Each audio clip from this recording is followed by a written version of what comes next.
মালদায় DM office ঘেরাও অভিযান কর্মসূচিতে যোগ দিয়ে মোথাবাড়ি এবং চাকরি দুর্নীতি নিয়ে মমতা বন্দ্যোপাধ্যায়কে তীব্র কটাক্ষ দিলীপ ঘোষের। ডিএম অফিস ঢোকার মুখে বাধা পেয়ে সভামঞ্চ থেকে মমতা এবং অভিষেককে কটাক্ষ। দিলীপ ঘোষ বলেন, যেমন হাসিনার বাড়ি লুট হয়েছে, মমতার বাড়ি লুট হবে। ৮,০০০ লোক মমতার বাড়ি যাবে, তখন মমতার ভাইপো গঙ্গায় ঝাঁপ দেবে। হাতে ঘুরে ঘুরে সমস্ত টাকা গেছে কালীঘাটের বাড়ি। পশ্চিমবঙ্গের কিছু কিছু জায়গায় ছোট ছোট বাংলাদেশ পাকিস্তান তৈরি হয়েছে। এখন ধীরে ধীরে সিরিয়ার মতো পরিস্থিতির সৃষ্টি হচ্ছে। মোথাবাড়ি জঙ্গিপুরে দেশবিরোধী স্লোগান দেওয়া হচ্ছে, সংবিধান মানি না স্লোগান দেওয়া হচ্ছে, কিন্তু পুলিশকে আমরা কিছু করতে দেখলাম না। কিন্তু আজ পুলিশ এত সক্রিয় হয়েছে, বিশাল বিশাল ব্যারিকেড তৈরি করেছে, মনে হচ্ছে মালদহে যুদ্ধ বেঁধে গেছে। কিন্তু আমরা সংবিধান মানি, শান্তিপূর্ণ আন্দোলন করতে জানি। তারা তখন টিএমসি নেতাদের বাড়ি আক্রমণ করবে। মোথাবাড়ি হিন্দুর বাড়ি ভাঙা হয়েছে, তখন টিএমসি লোকেদের বাড়ি ভাঙা হবে, লুট হবে। যেমন হাসিনার বাড়ি লুট হয়েছে, মমতার বাড়ি লুট হবে। সেই ৮,০০০ লোক কালীঘাট যাবে, কারণ এখানে ৩টি জেলার থেকে লোক নিয়ে একজন টাকা নিয়ে যে এক নেতা আছে, সংখ্যালঘু নেতা, সে কোথায় গায়েব হয়েছে আমি জানি না। হাত ঘুরে ঘুরে ঘুরে ঘুরে সেই টাকা কালীঘাটে পৌঁছেছে। এই ৮,০০০ লোকও কালীঘাট ঘেরাও করবে, তখন গঙ্গায়, কালীঘাটের গঙ্গায় কালায় ঝাঁপ দিয়ে পিসি ভাইপোকে পালাতে হবে। সেই দিন আসছে, কারণ এরা কেউ যেতে দিতে যায়নি। পার্থবাবুর মতো লোকেরা বলেছিলেন, এই শোন, এমএলএ বলেছেন 25টা নাম দিবি, 10 লাখ টাকা করে দিয়ে পাঠিয়ে দিবি, চাকরি হয়ে যাবে। তারা খুব চালাকি করেছেন, 25-এর জায়গায় 30টা নাম দিয়েছে, 25টা পাঠিয়েছে। 10 লাখের জায়গায় 15 লাখ নিয়েছে, নিজের কাছে 5 লাখ রেখে নিয়েছে। 2.5 কোটি টাকা পাচ্ছেন পার্থবাবু, আর 1.25 কোটি টাকা পাচ্ছেন যে নেতা, যে এমএলএ কালেকশন করছে। সবাই লুট করেছে, কোন এমএলএ এমপি বাদ নয়, কোন লোকাল নেতা বাদ নয়, সবাই ভাগ পেয়েছেন, প্রসাদ পেয়েছেন। তো প্রসাদ যখন খেয়েছেন, তাহলে খাড়ার ঘাও খেতে হবে, সেই বলি দেওয়ার দিন আসছে। বন্ধুগণ, সিপিএমরা শুরু করেছিল হিন্দুদের সমস্ত উৎসবকে সম্প্রীতির উৎসব করেছে। দুর্গা পূজাকে দুর্গোৎসব করে দিয়েছিল। কেন? কি অপরাধ করেছে হিন্দুরা? আমরা নিষ্ঠার সঙ্গে উপবাস করে, শ্রদ্ধার সঙ্গে পুজো করি, উপবাস করি, মায়েরা উপবাস করে, তাকে সম্প্রীতির কেন করে দিচ্ছ? দুর্গা পূজা সম্প্রীতির, কালী পূজা সম্প্রীতির, বিজয়া সম্প্রীতির, দীপাবলি সম্প্রীতির, এখন রামনবমীকে সম্প্রীতি করা হচ্ছে। এই পাগলামিতে হিন্দুরা যেন পা না দেয়। অনেক শয়তান বদমাস আছে, আমাদেরকে বোকা বানিয়ে রেখেছে। দেশ ভাগ হয়েছে, হিন্দু আর এখানে উদ্বাস্তু হয়েছে, আর কেউ হয়নি, তাই আবার ভাগ করার চক্রান্ত চলছে। আমার গান গাওয়া হচ্ছে, একই বৃন্তে দুটি কুসুম, হিন্দু মুসলমান, মুসলিম তার নয়নমণি, হিন্দু তাহার প্রাণ, তারপরেও হিন্দুস্তান আর পাকিস্তান। কেন হিন্দুস্তান পাকিস্তান? একই বৃন্তে দুটি কুসুম কেন বলা হলো? তোমরাই তো গান গিয়েছিলে, গান্ধীজি থেকে আর রাহুল গান্ধী পর্যন্ত সেই গল্প চলছে। কমিউনিস্ট, সোশ্যালিস্ট, টিএমসি সবাই হিন্দুকে বোকা বানাচ্ছে, টুপি পরাচ্ছে। এদের চালাকিতে পা দেবেন না। রামনবমী ও সম্প্রীতির উৎসব নয়, হিন্দুদের উৎসব। আমাদের রাষ্ট্রপুরুষ, আমাদের মর্যাদা পুরুষোত্তম রামের জন্মতিথি। কেউ যদি তাকে পূর্বপুরুষ মনে করে, ওয়েলকাম।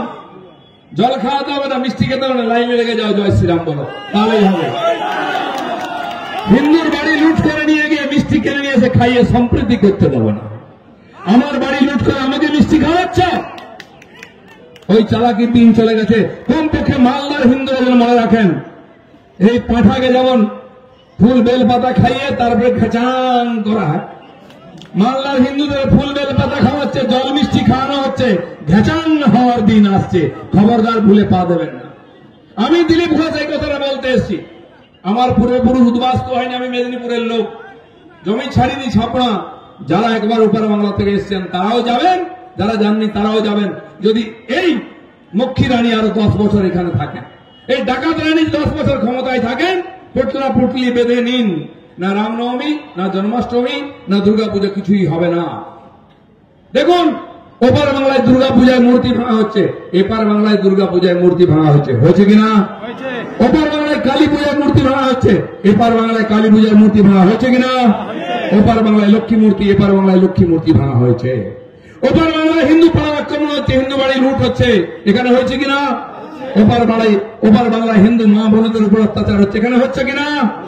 ওখানেও সরকার বধির মুখ, এখানেও কালা বোবা হয়ে আছে, হিন্দুর কথা শুনছে না, হিন্দুকে গালাগালি দেওয়া হচ্ছে। তাই সেকুলারিজমের এই ভূত মাথার থেকে নামিয়ে দিন। কেউ শেখাতে এলে বলে তোর বাড়িতে নিয়ে ভূত থেকে যা, কেউ সম্প্রীতি শেখাতে এলে তোর বাড়িতে নিয়ে যা। অনেক সম্প্রীতির গুণ খালিয়েছ, দেশ ভাগ হয়েছে, মা বোনের সম্মান গেছে, মঠ মন্দির নষ্ট হয়েছে। ওপার বাংলায় চিন্ময় প্রভু এখনো জেলে আছে, তাকে ওখানকার লোকের অত্যাচার করেছে, পুলিশ অত্যাচার করছে, ছাড়া পাননি।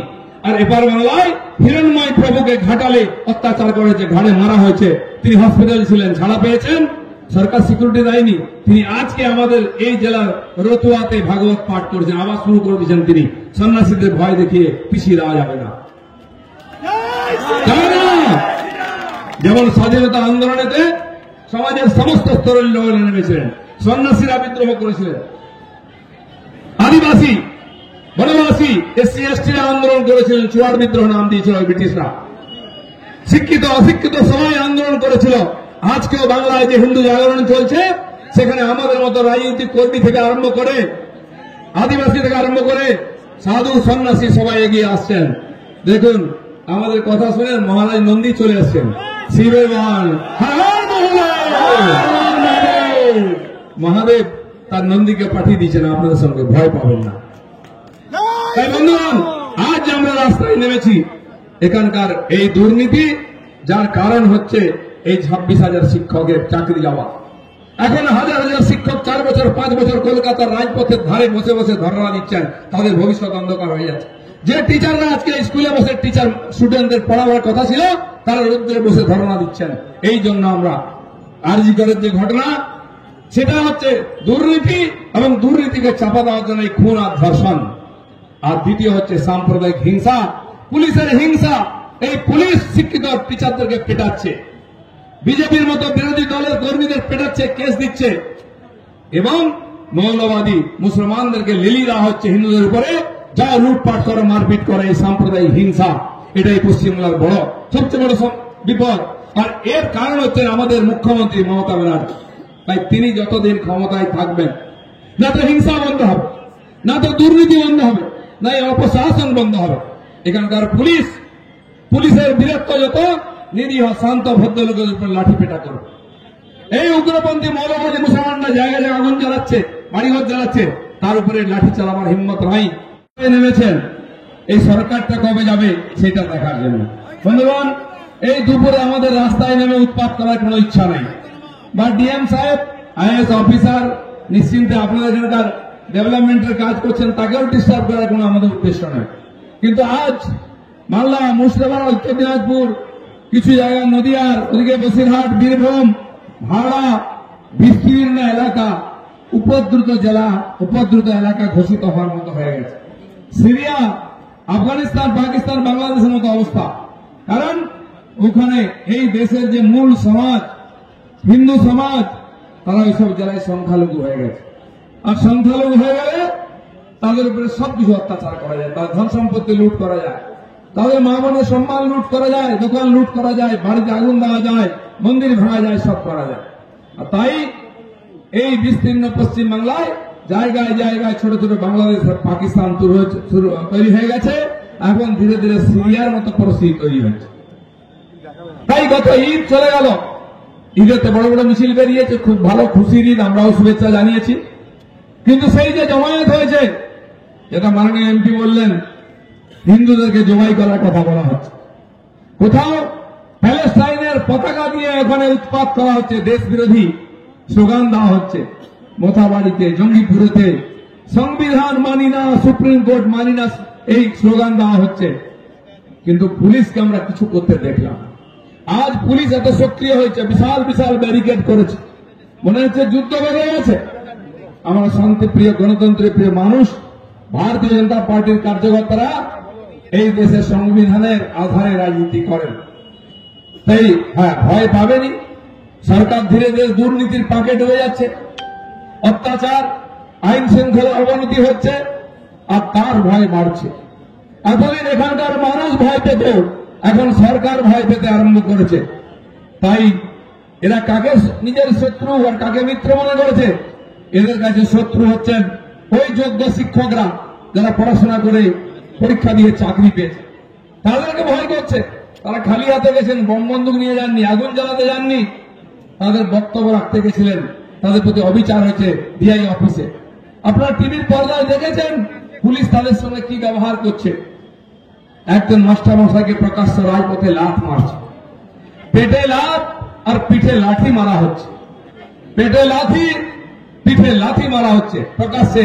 তার কলার ধরে দেখা যাবে ওই পুলিশের ছেলে মেয়েকে এরকম মাস্টার মশাই পড়ান, টিউশনে পড়ান, স্কুলেও পড়ান।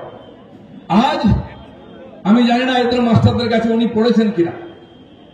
আজ পশ্চিমবাংলার শিক্ষা অবস্থা কোথায় পৌঁছেছে, টিচারদের প্রতি এই সরকারের যে ব্যবহার তার দেখে বোঝা যায়। ধর্মতলায় প্রাইমারি টিচাররা একসময় অবস্থান করছিলেন, পুলিশ তাদেরকে কলার ধরে গাড়িতে তুলে নিয়ে গেছিল মারতে মারতে। এরা আজকে সরকারের শত্রু হচ্ছেন এই শিক্ষকরা। এসএসসি পাস করে হাজার হাজার ছেলে মেয়ে বসে আছে, তাদের চাকরি নেওয়া হচ্ছে না, তারা রাস্তাতে ধর্ণা দিচ্ছে। এরা হচ্ছে এই সরকারের শত্রু। আমরা এই টিচারদের কথা, যারা ডিএ পায়নি সরকারি কর্মচারী, তাদের কথা বলে আন্দোলন করছি। আমরা সরকারের শত্রু হয়ে গেছি। সরকারের বন্ধুকে যারা মোথাবাড়িতে হিন্দু বাড়িঘর লুট করলো, থানা ভাঙলো, গাড়ি জ্বালালো, তারা যারা জঙ্গিপুরেতে সংবিধান মানে না বলে স্লোগান দিল, বাড়িঘর ভাঙলো, থানা জ্বালিয়ে দিল, তারা এই সরকারের বন্ধু। তাই পুলিশ তার উপর লাঠি চালায় না, কেস দেয় না, অ্যারেস্ট করে না। আমরা জানি 5 বছর আগে 19 সালে যখন সিএএ পাস হয়েছিল, নাগরিকত্ব সংশোধনী বিল, ওপার বাংলার থেকে যে হিন্দু বন্ধুরা এসছেন, বাঙালি হিন্দু উদ্বাস্ত হয়ে এসছে বাঙালির সম্মান বাঁচাতে, ধর্ম বাঁচাতে, বিজেপি তাদেরকে এই দেশের নাগরিক দিতে চায়। এই লোকেদের ভোট নিয়ে সিপিএম, কংগ্রেস, টিএমসি রাজত্ব করেছে 70 বছর, তাদেরকে নাগরিকত্ব দেয়নি। বিজেপি নাগরিকত্ব দিতে গেছিল, বিল নিয়ে এসে আইন করেছে, নাগরিকত্ব দেওয়া শুরু হয়ে গেছে। কিন্তু সেই আইনের বিরুদ্ধে পশ্চিমবঙ্গে সবচেয়ে বিরোধিতা হয়েছে। বিরোধিতা শুধু নয়, এই ধরনের হিংসক আন্দোলন, বেলডাঙ্গা স্টেশন পুড়িয়ে দেওয়া হলো, ট্রেন ফেটানো হলো, বাস ফেটানো হলো, রেল লাইন উপড়ে দেওয়া হলো, কারা করেছে?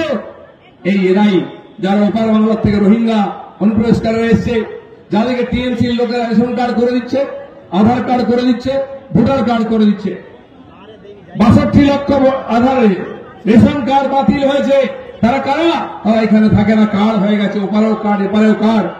তাই আজ সে জঙ্গিপুরে হোক, মোথাবাড়িতে হোক, যে সাম্প্রদায়িক হিংসা হচ্ছে, খালি এ পাশের লোকেরা নয়, ওপার বাংলা থেকে এসছে, যারা ওখানে হাসিনাকে তাড়াবার জন্য রাস্তায় আন্দোলন করেছিল, যারা ওখানে পুলিশকে মেরেছে, যারা তাদের লোকসভা লুট করেছে, প্রধানমন্ত্রীর বাড়ি লুট করেছে, এই ধরনের দুষ্কৃতকারীরা পশ্চিমবাংলায় ঢুকছে। মমতা ব্যানার্জি ঢুকতে দিচ্ছেন, এখনো 500 কিলোমিটার জায়গা তার কাঁটার বেড়া দেওয়া হয়নি। কারণ কেন্দ্র সরকার টাকা দিলেও রাজ্য সরকার জমি দিচ্ছে না। এই জন্য দিচ্ছে না যে উপাস থেকে এসে এখানে উৎপাত করবে, ভয় দেখাবে, ভোটের সময় ভোট দেবে, রিগিং করবে, লুট করবে, তাদের জন্য খোলা ছুট দেওয়া হয়েছে। তাই বন্ধুগণ, মোথাবাড়ি খালি একটা ছোট্ট ঘটনা নয়। তাই স্লোগান উঠেছে, আমার বাড়ি তোমার বাড়ি, আমার বাড়ি তোমার বাড়ি। তো বন্ধুগণ, মোথাবাড়ির যে হিন্দুরা ওখানে লড়াই করে বেঁচে আছেন, তারা সংখ্যায় কম, সংখ্যালঘু, তাই তাদের উপরে ওখানকার সংখ্যাগুরু অত্যাচার করছে। এরকম পশ্চিমবাংলার গ্রামে গঞ্জে এই ধরনের ঘটনা ঘটে চলেছে। কোথাও পুলিশকে দেখতে পাই না, মমতা ব্যানার্জির সরকারকে দেখতে পাই না এই হিন্দুদেরকে রক্ষা করার জন্য। বরং মুখ্যমন্ত্রী হিন্দুদের গালাগালি দেন, আমাদের পবিত্র মহাকুম্ভকে মৃত্যু কুম্ভ বলেন, আমাদের ধর্মকে গন্ধা ধর্ম বলেন। তার মানসিক স্থিতি কি আছে, তার ইচ্ছা কি আছে, আমরা এই কথা থেকে বুঝতে পারি।